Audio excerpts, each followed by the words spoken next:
C'est la référence marocaine en matière de diabète sucré de l'enfant.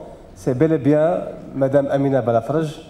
Et je pense que c'est une opportunité dans une région, dans une réunion qui rassemble les pays de la région MENA, que le Maroc, bien sûr, soit représenté par Madame Amina Balafraj et ses travaux sur une série très importante. Je pense qu'elle doit dépasser les 1000 patients depuis un peu plus de 20 ans. Madame Amina Balafraj.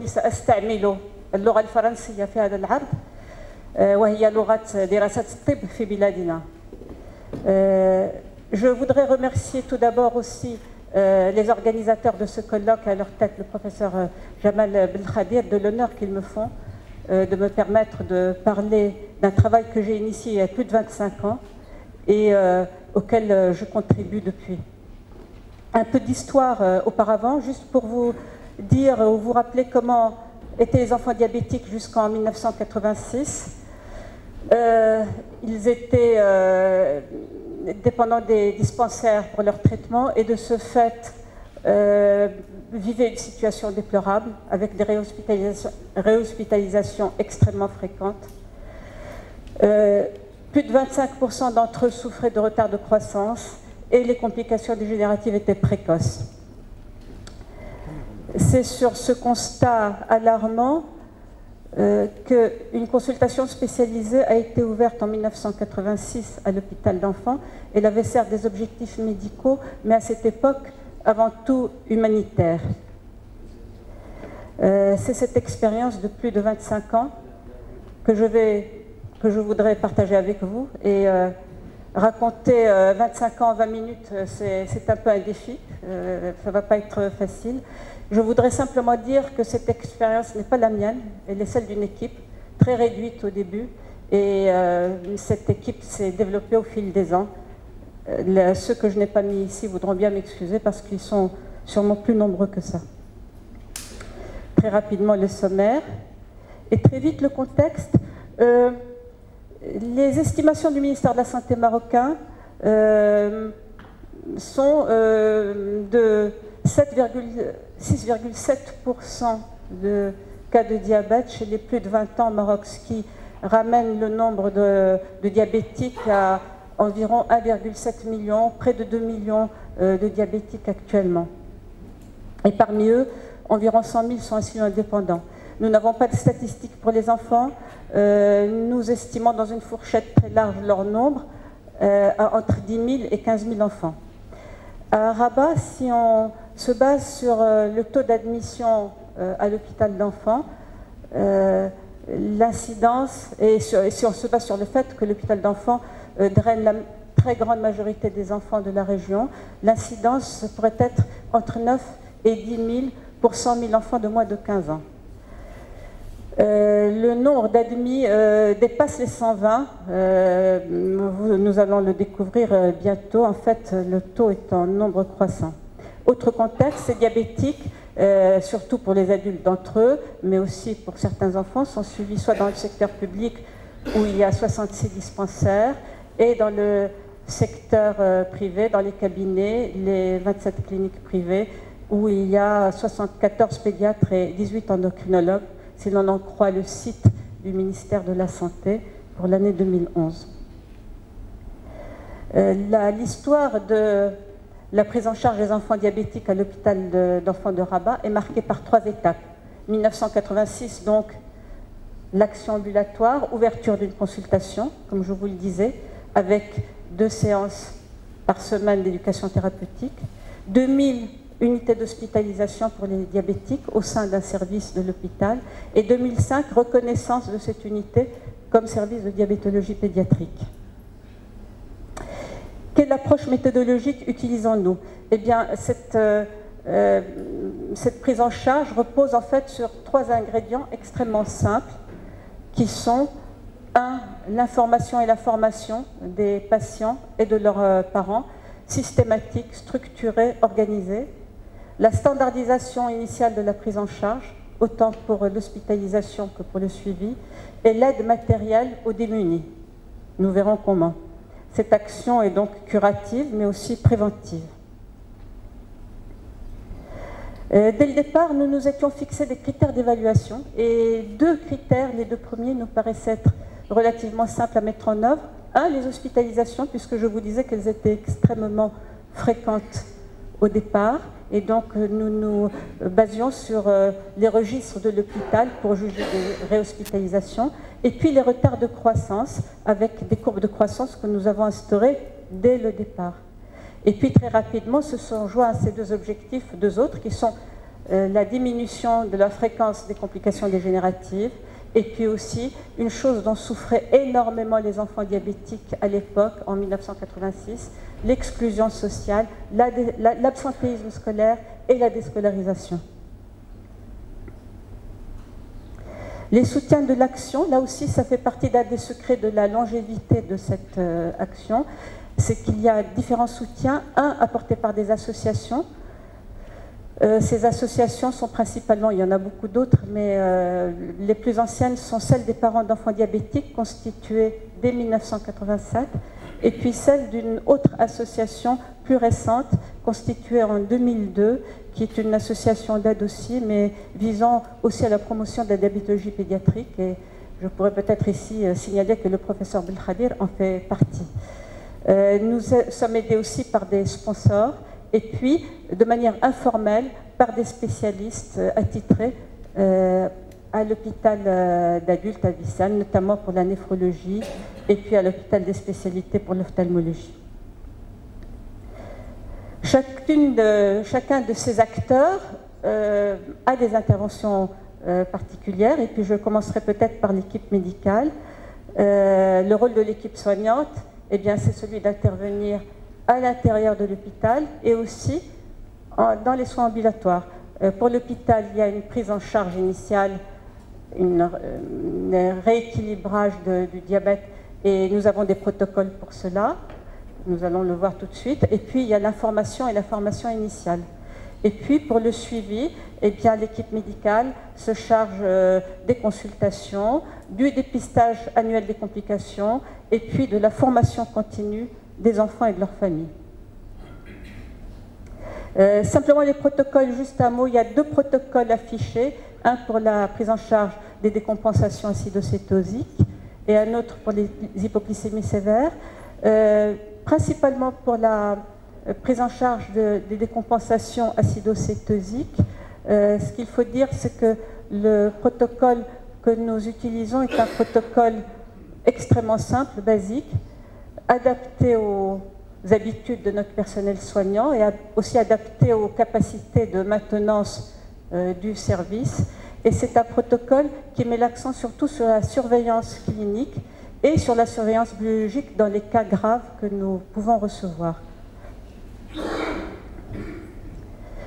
Dans le service, les enfants ont un bilan qui est à peu près le même, simplement pour un ionogramme au départ et un bilan lipidique. Ils ont aussi une recherche de pathologie auto-immune thyroïdienne. En ce qui concerne la maladie cœliaque, on est obligé de la faire dans le privé. Et puis, dans le cadre du bilan initial et pendant l'hospitalisation, le rôle de l'équipe soignante, c'est de tenter de classifier le diabète, car nous allons voir dans les résultats qu'à côté du diabète de type 1, nous découvrons de plus en plus d'autres formes de diabète, diabète rare, diabète néonataux ou diabète de type 2. Nous avons élaboré un dossier spécial pour ces enfants avec les antécédents et la généalogie de ces patients, leurs données administratives et sociales très détaillées, les données de chaque consultation qui sont intégrées dans le dossier avec une fiche de consultation pour chaque consultation. Et puis, en fait, des courbes de croissance, que ce soit croissance staturo-pondérale et des courbes de BMI. La formation initiale dure entre une semaine et plus, tout dépend de la capacité d'intégration des familles. Vous n'allez peut-être pas lire facilement le texte, je vous le dis en 2 mots. En fait, tout le monde s'y met pour l'éducation et la formation thérapeutique initiale.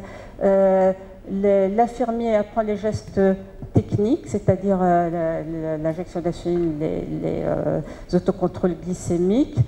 Il y a un programme élémentaire de conduite à tenir délivré par le médecin, et puis un programme diététique élémentaire délivré par les diététiciennes, et les images représentent un peu ces 3 volets de la formation initiale. Les supports pédagogiques que nous utilisons sont en fait très sommaires.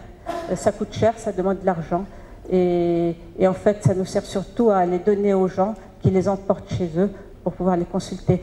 Initialement, nous avions élaboré une cassette audio que vous voyez ici au haut et à gauche, enfin avec une jaquette rénovée quelques années plus tard. Cette cassette est destinée aux parents illettrés, et nous avons dans notre population plus de la moitié des mamans qui sont illettrées. Et puis ensuite, il y a eu un CD éducatif. Nous avons aussi des fiches que nous donnons à la fin de chaque séance avec le résumé de la séance. Et nous avons un chevalet que vous avez ici. Et puis tous les patients se voient donner un carnet de surveillance que vous avez à droite, en bas et en haut, qui est un carnet avec des couleurs adapté aux gens qui ne savent pas lire, et puis évidemment en langue arabe. Le suivi médical comporte tous les 3 mois l'évaluation de la croissance, entre autres les mesures de la tension artérielle, le dosage de l'hémoglobine glyquée et l'examen du carnet. Et toutes ces données sont consignées sur une... Et d'ailleurs, comme les données relatives à l'hospitalisation, sont enregistrées sur une base de données Fridiab qui a été conçue localement par des jeunes développeurs marocains. Et cette base de données comporte des informations depuis 1986, et elle réunit à peu près 2000 dossiers actuellement. L'objectif de cette base de données est d'archiver les dossiers, mais aussi d'entreprendre des recherches grâce à un moteur de recherche. Elle comporte différents codes d'accès pour garantir confidentialité et sécurité. Il y a un code pour l'administrateur central, et puis d'autres codes pour les différents intervenants. Le rôle de l'équipe soignante, c'est aussi de la formation continue. Celle-ci se fait en séance de groupe dès la sortie de l'hôpital.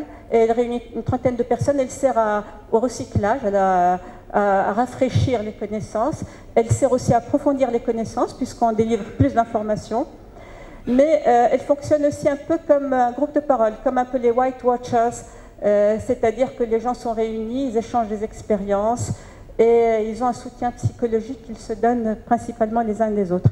Dans ces séances de groupe, on privilégie les approches participatives, c'est-à-dire les ateliers, les jeux de rôle, etc.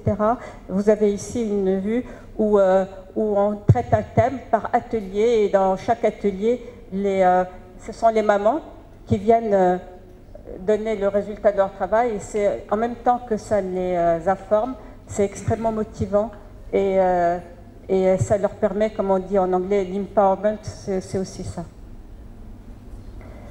Le suivi comporte aussi un dépistage des complications. Le bilan annuel se fait après 5 ans d'évolution, donc, et il comporte l'étude de la fonction rénale, bilan lipidique, bilan thyroïdien, et puis dosage de la microalbuminurie. Et pour ceux qui peuvent, parce que nous verrons un peu les côtés sociaux, faire le dosage qui est relativement cher, dosage des anticorps anti-endomysium pour dépister la maladie cœliaque, et dosage des anticorps anti-TPO. Après le rôle de l'équipe soignante, voyons voir très rapidement le rôle des sponsors. Ils ne sont pas tous là, hein. Il y en aurait en fait beaucoup plus. Le plus ancien, c'est celui que vous avez en bas, et à gauche c'est la fondation, non, pardon, au milieu, en bas et au milieu, c'est la fondation ONA qui prend en charge 200 patients depuis plus de 20 ans maintenant. Mais à ce sponsor initial se sont rajoutés beaucoup d'autres. La Fédération internationale du diabète sponsorise 35 enfants, la délégation de Rabat Saleh du ministère de la Santé nous donne aussi une subvention. Et puis un certain nombre d'associations et de holdings du privé nous subventionnent régulièrement. Ces sponsors participent aussi à la production des supports pédagogiques, financent la formation continue, ça c'est vrai surtout pour la Fondation Anna. Et puis, grâce à un de ces sponsors, donc Fondation Anna en l'occurrence, l'expérience a été étendue à 10 autres centres au Maroc qui ont ouvert de cette manière-là des consultations spécialisées. Vous avez ici le nombre d'enfants qui sont suivis dans ces 10 consultations spécialisées et ce nombre a progressé régulièrement entre 1994 et 2002. Il stagne depuis puisqu'il semble que la politique de ce sponsor par rapport aux enfants diabétiques a changé. Les points communs entre Rabat et les différents centres, c'est que nous utilisons le même dossier médical, celui que je vous ai montré, et qui ensuite a été financé pour les centres, les carnets de surveillance, les supports pédagogiques. Ils bénéficient de la même formation continue, et 3 de ces centres se sont vus équipés en base de données, celle que je vous ai montrée. Problème posé, nous n'allons pas parler plus de ces centres-là, mais le problème posé, c'est le manque de disponibilité des médecins qui sont sommés de s'occuper de toute la pédiatrie générale, en plus du diabète. Et le rôle des associations maintenant, l'association de parents tient une coopérative où elle met à la disposition de toutes les familles tous les produits nécessaires au traitement à moitié prix. Elle intervient dans les écoles et elle organise des colonies de vacances, dont une, là, le mois d'août, juste après Ramadan. Pour l'association Badil, Badil se charge de la distribution des différentes subventions que nous recevons. Elle finance les réactifs pour dosage d'hémoglobine glyquée, y compris d'ailleurs à l'hôpital. Elle se charge de la conception et de la production des supports et elle prend en charge de manière spécifique certains enfants qui ont des problèmes médicaux donnés. Maintenant, quels sont les résultats? Très rapidement, comme ça, même si je dois finir, recensement, autonomisation, amélioration de la croissance, diminution des complications dégénératives. Recensement, plus de 1000 enfants sont réunis, 920 sont suivis régulièrement. L'âge moyen de début est de 10 ans, entre 1 mois et 15 ans. Nous ne recevons pas d'enfants de plus de 15 ans. Et la moyenne d'âge actuelle est de 12 ans et demi. Nous avons une progression exponentielle du nombre de malades. En rouge, le nombre total, et en jaune, les nouveaux cas admis jusqu'en 2000. Ici, vous avez les catégories sociales pour vous dire qu'il y a certes des démunis totaux et des gens très modestes. Il y a aussi des gens qui représentent la sociologie de Rabat, c'est-à-dire des cadres moyens et des cadres supérieurs. Toutes les catégories sociales sont donc représentées. En 2008, date de la fabrication de ce camembert, il y avait 32,6 couverture médicale. Actuellement, nous sommes à peu près la moitié, avec l'entrée en vigueur de l'assurance pour les démunis, la RAMED, juste cette année, mais qui ne prend pas en charge le suivi médical, elle prend en charge juste l'hospitalisation. Ici, vous avez quelque chose qui n'a aucune valeur épidémiologique, mais c'est simplement pour vous donner une idée de ce que nous voyons. Une grande majorité de diabète de type 1, pour autant que les examens que nous pouvons faire nous permettent de faire des diagnostics très pointus. Et nous avons aussi 17 diabètes intervenant dans le cadre d'une maladie générale, 9 diabètes monogéniques, et on en a exclu le Wolfram, qui est aussi un diabète monogénique d'ailleurs, mais si on rajoute le cas de Wolfram, il y en a plus. Et puis il y a 5 enfants qui ont diabète de type 2, ce qui est probablement sous-évalué, puisque nous n'avons pas toujours les moyens de faire le dosage des anticorps et le dosage même de ces peptides qui nous permettrait de voir plus finement chez les enfants qui sont en âge prépubertaire, qui ont une surcharge pondérale ou un acanthosis nigricans. Voilà les nouveaux cas admis. Alors ici, vous avez les cas depuis 2000 jusqu'à juin 2011, et vous voyez qu'il y a une progression énorme. Ici, en 6 mois seulement, 87 cas. Et puis vous avez en jaune les enfants très jeunes. Pourquoi ces enfants très jeunes? Parce que les études, et ça c'est partout dans le monde, nous montrent que l'incidence chez les enfants de moins de 5 ans a triplé en 15 ans, passant de 1,9 pour 1000 à 5,73 pour 100 000 enfants de moins de 5 ans, à 5,73 pour 100 000 enfants de moins de 5 ans. C'est des chiffres que nous avons pu réunir en consultant l'annuaire des statistiques de la direction du plan.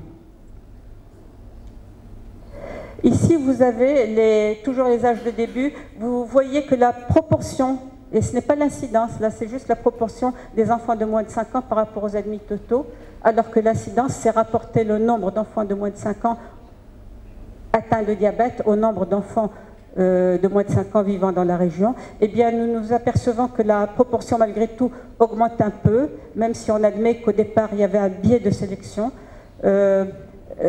C'était de 16% et c'est plutôt de 30% actuellement. Et puis ce qu'on remarque, c'est ce qui est en bleu, c'est-à-dire les très jeunes enfants de moins de 3 ans sont de plus en plus nombreux. Et c'est pareil pour les 2,5 dernières années. Pour ceux qui s'intéressent à l'allaitement maternel, et les pédiatres s'y intéressent dans la mesure où il y a eu des théories sur le rôle pathogène des protéines du lait de vache, on se rend compte que actuellement près du tiers des mamans n'allaitent pas ou allaitent très peu, et que même si dans une centaine de cas l'allaitement est long, nous avons une défection de l'allaitement maternel qui pourrait être une hypothèse, même si non confirmée. Voilà les motifs d'hospitalisation, simplement pour vous montrer que souvent, de manière non négligeable, il y a de faux motifs d'hospitalisation qui retardent le diagnostic: infection urinaire, gastro-entérite, bronchoalvéolite, appendicite. Pour les signes cliniques, je voudrais simplement vous dire que l'amaigrissement classique que nous tous connaissons n'est visible et évident que chez le grand enfant, souvent chez les petits. Nous n'avons pas cet amaigrissement. Et puis, attirer votre attention sur un symptôme de grande valeur qui est l'énurésie secondaire. Et c'est un symptôme qui permet de faire un diagnostic précoce avant le stade de coma.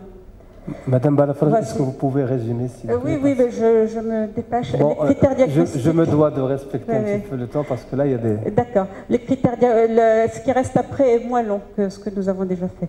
Critères diagnostiques de la décompensation acidocétosique. Nous faisons le diagnostic de la décompensation sur une hyperglycémie supérieure à 2,5 g et une réserve alcaline inférieure à 15 millimoles, et ou des signes cliniques évocateurs que sont les vomissements, douleurs abdominales et hyperventilation.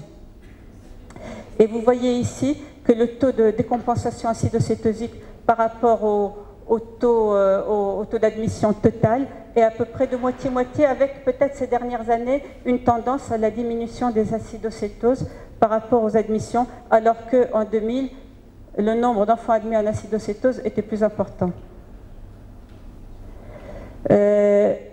La meilleure connaissance des enfants diabétiques, c'est aussi savoir quelles sont les associations pathologiques. Et ici, grâce à une étude prospective, nous avions découvert que 40 enfants sur les 321 analysés à l'époque avaient des perturbations hormonales, dont notamment des TSH élevés, ce qui fait 12,46%, et 15,26% des enfants dosés avaient des anticorps anti-TPO élevés. Pour la maladie cœliaque, qui est connue comme étant fréquemment associée au diabète, pas d'études prospectives et sûrement de grands biais de sélection, mais si on se base sur le taux d'atrophie villositaire obtenu par biopsie du Graal, c'est biaisé parce qu'on s'est contenté de faire cette biopsie chez les enfants qui avaient des anticorps anti-endomysium ou chez les enfants qui avaient des signes cliniques, eh bien le taux d'association est de 3,05%. Juste signaler que les troubles digestifs sont rares chez l'enfant diabétique, et ce que nous avons souvent, c'est une association quand les enfants ont diabète et maladie cœliaque à des hypoglycémies à répétition. En ce qui concerne l'autonomisation, tous les enfants ou leurs familles sont autonomes. Ils utilisent moitié-moitié, soit seringue, soit stylo, et les 2/3 d'entre eux ont un autocontrôle glycémique régulier. Un tiers à peu près fait 3 tests ou faisait 3 tests en 2011 par jour. 700 enfants, donc la grande majorité, utilisent un schéma à 2 injections dit conventionnel, souvent avec une injection d'analogue au goûter, ce qui déjà ne fait plus un schéma à 2 injections. Et beaucoup d'enfants, surtout les très jeunes, ont des analogues la nuit pour éviter les hypoglycémies. Et enfin, 221 enfants ont des schémas injection multiples. Ici, vous avez le nombre d'enfants qui font des autocontrôles glycémiques. Vous voyez que la majorité ne font que 2, mais que nous avons 20% qui font 3 autocontrôles glycémiques et 12,5 qui en font 4. Très rapidement, un travail que nous avions fait en 2011 et qu'on a déjà présenté pour vous montrer une corrélation absolument parlante entre le nombre d'autocontrôles glycémiques 1, 2, 3, 4 ou 5, et l'hémoglobine glyquée. La première ligne, c'est la première ligne d'où l'on a exclu les enfants en lune de miel, c'est-à-dire après une année d'évolution, et la deuxième ligne, c'est tous les enfants. Eh bien, vous voyez une concordance entre l'hémoglobine glyquée et le nombre d'autocontrôles glycémiques, puisque pour 2, vous avez 8%, alors que pour 3, pour 4, vous avez 7,73%, et pour 0, 9,29%. Ici, simplement une évaluation des séances d'éducation thérapeutique que j'ai été tentée de vous montrer, simplement pour vous dire qu'un organisme indépendant les avait évaluées par un questionnaire et que les familles apprécient et mémorisent bien ces séances. En ce qui concerne le contrôle métabolique, l'hémoglobine glyquée est passée de 9,04% en 1998. Je tiens à dire que cette hémoglobine glyquée est dosée sur place par la même personne et que donc on n'est pas victime des biais de méthodologie, etc. Donc c'est passé de 9,04% à 8,12% actuellement. Et 41% des enfants ont moins de 7,5% d'hémoglobine glyquée. Pour la croissance, au début je vous disais que beaucoup d'enfants avaient un gros retard de croissance, et il y avait même des nanismes, probablement en rapport avec des syndromes de Mauriac. Eh bien, une étude montre qu'actuellement, les enfants suivis depuis le début de leur diabète ont des tailles comparables à une population témoin, et donc, en fin de croissance, une taille tout à fait normale. Le taux de réadmission, qui était très important, est aussi devenu beaucoup moins important, puisqu'il concerne moins de 20%, moins de 2% des enfants diabétiques. Et puis ici, vous avez, juste à titre d'information, pour les décompensations acidocétosiques, le nombre de les acidocétoses inaugurales par rapport aux acidocétoses itératives. Les complications dégénératives, pour faire très vite, la rétinopathie diabétique a vraiment très vite, 6 fois, et la néphropathie diabétique est 3 fois moins fréquente. On risque de sauter la discussion. Les acquis, c'est l'existence d'une structure humaine, le recensement des jeunes diabétiques de la région. C'est aussi ce dont on bénéficie, une solidarité familiale très importante encore maintenant. C'est le fait qu'il y a maintenant des standards de traitement, et c'est le fait qu'on a des subventions pour pouvoir tenir. Les défis, c'est que la spécificité du diabète de l'enfant n'est alors qu'il n'est pas totalement reconnu. C'est qu'il y a une sensibilisation insuffisante des politiques et des décideurs par rapport à ce problème. C'est que la politique et les budgets des hôpitaux publics ne sont absolument pas favorables au suivi des maladies chroniques. Ces maladies chroniques sont soumises au même régime que les autres enfants et sont tenus de payer le même prix, ce qui les décourage de venir. C'est le nombre insuffisant de personnel et surtout d'infirmiers. C'est la démotivation des prestataires. C'est les procédures décourageantes des assurances et des mutuelles. Et enfin, le problème de la pérennité se trouve posé. Très provisoirement, les conclusions. Pour vous dire que les progrès qui ont été faits en 25 ans dépassent très très largement nos prévisions initiales. C'est que partir simple, faire petit et voir loin, ça paye toujours, et que ce qui peut-être est la clé de la longévité, c'est la simplicité de l'approche qui est basée sur l'information et la formation systématique. Et pour l'avenir, le grand défi, c'est d'assurer la même qualité de soins pour tous, ce qui suppose une politique de santé favorable et la mise en œuvre de partenariats. De cette manière-là, la prise en charge du diabète pourrait être de l'enfant et de l'adulte aussi, pourrait être un modèle de suivi pour d'autres maladies chroniques. Je vous remercie et je reste à votre disposition.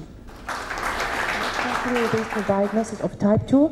And if these cases were only diagnosed from the inpatient or you went into screening programs? It was only inpatients, first of all, and we diagnosed type 2 diabetes when we have no autoantibodies, and C-peptide, and very normal or very high C-peptide in overweight patients and pubertal age Okay, so you had the biochemical test supporting the clinical diagnosis. But don't you think that the 5 cases will underestimate since you've selected Yes. only inpatient? Yes. And you know type 2 is asymptomatic and they can be for 8 years without symptoms? Yeah, I think so. We have not enough means to diagnose type 2 diabetes. So we diagnose that surely only when we can measure the antibodies. And it's a little expensive. And we have to test that in the private sector. Private sectors were not included. I think the primary healthcare centers were not included too.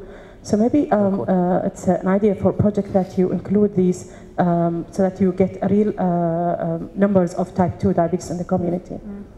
But anyway, we don't know. Maybe we have not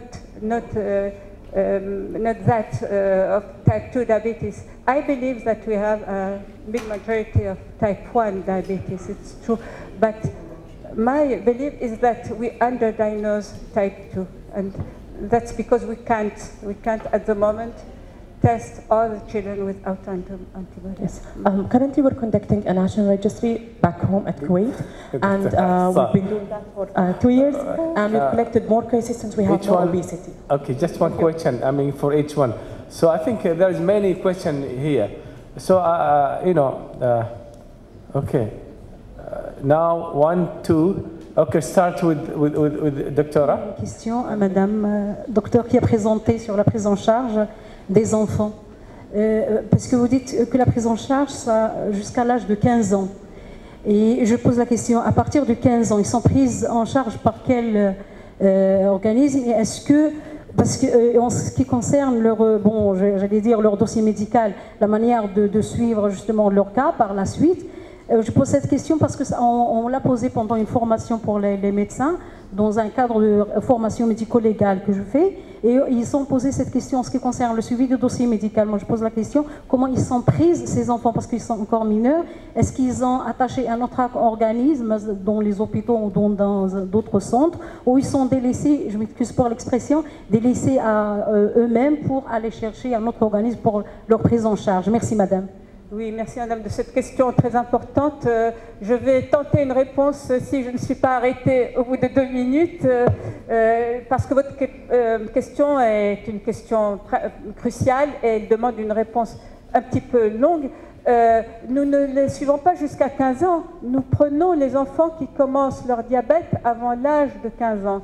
Mais nous les suivons très longtemps justement pour éviter ce que vous dites, c'est qu'ils soient livrés à eux-mêmes. Ce que toutes les études montrent, c'est que si on ne soigne pas la transition vers l'âge adulte, eh bien ces enfants-là souvent sont perdus dans la nature et on les retrouve avec des complications. Et donc, de ce fait, nous avons beaucoup de mal, nous avons tenté beaucoup de choses. Dr Ayraq d'ailleurs a participé à des études qui ont été faites sur la transition vers les enfants adultes. Et nous avons du mal. Ce que nous essayons maintenant en ce moment, depuis quelques années, c'est de faire une consultation jeune adulte dans le service de pédiatrie, avec leur dossier et en leur permettant de continuer à bénéficier de l'aide matérielle quand ils en ont une, de manière à ce qu'ils restent. Ensuite, le problème effectivement se pose quand ils sont plus jeunes adultes, mais adultes tout court, de savoir où est-ce qu'on va les envoyer. La plupart, on ne l'a pas encore fait parce que je vous dis, on a beaucoup de mal. Moi j'ai une philosophie, c'est que je me dis ce n'est pas l'âge civil qui compte, c'est beaucoup plus la maturité psychologique, financière, affective qui compte. Nous avons une seule règle, quand ils sont mariés et pères de famille ou mères de famille, on leur dit c'est bien, vous allez pouvoir, et en général ils sont responsables. Et avant, eh bien la plupart du temps, on les garde. Nous avons la chance d'avoir autour de nous beaucoup de diabétologues, d'endocrinologues d'adultes qui les prennent en charge très bien avec leur dossier et tout. Okay. Thank you. I think it's be better if the. Okay, I'll move on to Dr. Amina. Dr. Amina,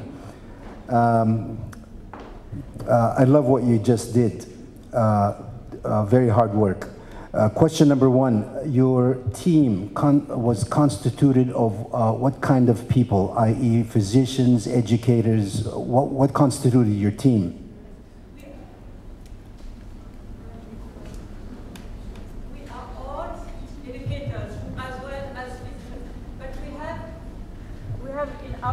Physicians, we have nurses, we have 2 nurses only, We have a dietitian. We have what else? And many physicians, but all of us do education. Okay. The nurse performs education, the physician has an education program, and the dietitian too. Okay. You said that you were reassessing your population every 3 months, correct? For HbA1c, yes. And to follow up, yes. Okay. Every time you did your reassessment, were you able to capture all of your people in the database? Yes, indeed. Excellent. And you said that you had 2,000 files in 2006. Is that correct in your study? We have gathered 2,000 files in the database, but we are at the moment following about 1,000 people with diabetes. And all of your work is stationary based. You don't have mobile units to go out and do your surveys? No, it's based in Rabat at the hospital, yes. Okay, thank you. شكرا دكتور سلامة. I have just one